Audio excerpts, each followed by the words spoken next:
And coming up, did Joe Biden enable Hamas? Well, you talked to a lot of people. He did. We have a branding expert, Marc Rudov. He's joining us next. More American Agenda after the break. Stay with us.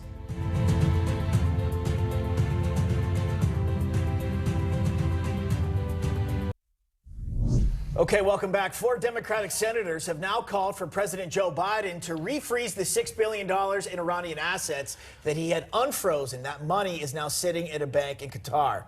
And the Biden administration has now reportedly reached a, quote, quiet understanding with Qatar, not to release the $6 billion, but of course, a quiet understanding. Clearly, that doesn't mean that the funds have been frozen. Bottom line, we gave Iran $6 billion, and weeks later, there was an attack by Hamas on Israel. What more do we need to see? Well, joining us now, branding advisor to CEOs, Marc Rudov, and former managing director, or editor, of Forbes magazine and host of What's Bugging Me podcast, Dennis Neal. Marc, let's start with you. On top of that $6 billion, we eased up the oil sanctions on Iran. They're rich again. They got $70 billion now sitting in foreign currency. Why did the Biden administration do this? Yeah, and Joe Biden also reached a quiet agreement with Hunter Biden regarding all of the money coming into his pockets. Look, I'm calling this Holocaust 2.0. Joe Biden is both arsonist and fireman. He made a speech on the 10th saying that, we're with Israel 100%. But what he didn't talk about was Iran and how he enabled and enriched Iran. Not only are we talking about $6 billion locked in a bank in Qatar, but how about $6.7 billion that came from the IMF, $10 billion that came from Iraq. When Joe Biden, when Trump was president, $6.5 billion in oil went to China, okay? Last year, it was $30 billion.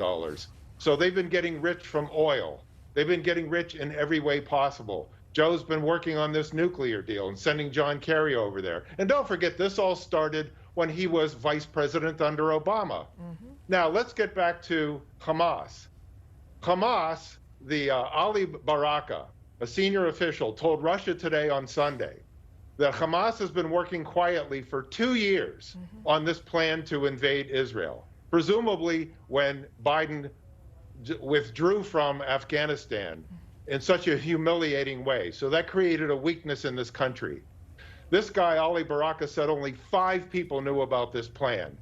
Everybody in the world was fooled into thinking that Hamas was quietly administering the affairs of Gaza, but that's not true. They've been importing all of the materials for weapons, missiles, bombs, to put into Gaza through a tunnel at the Egyptian border.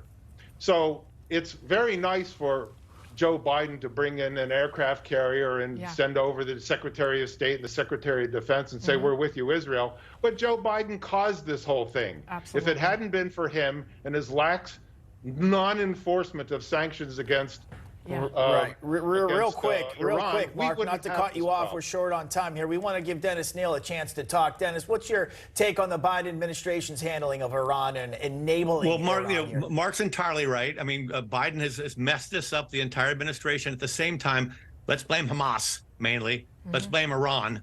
And instead of getting into the politics. But the thing is, when you're in crisis advice and your client is clearly guilty, they've clearly blown it up, they've clearly messed it up, you got to focus on the fix. Hey, we can actually turn this to our advantage by doing the right thing. And when they reach a quiet understanding with Qatar, instead of coming out publicly and saying, we, the Biden administration, regret the decision on the $6 billion, we rescind the money, and we're going to take it and steal it and give it to rebuilding Hamas medical system and medical care for anyone injured in the necessary Israeli aggression and invasion. Marc Rudov, Dennis Neal, we appreciate it, gentlemen. We're out of time. It's a great discussion.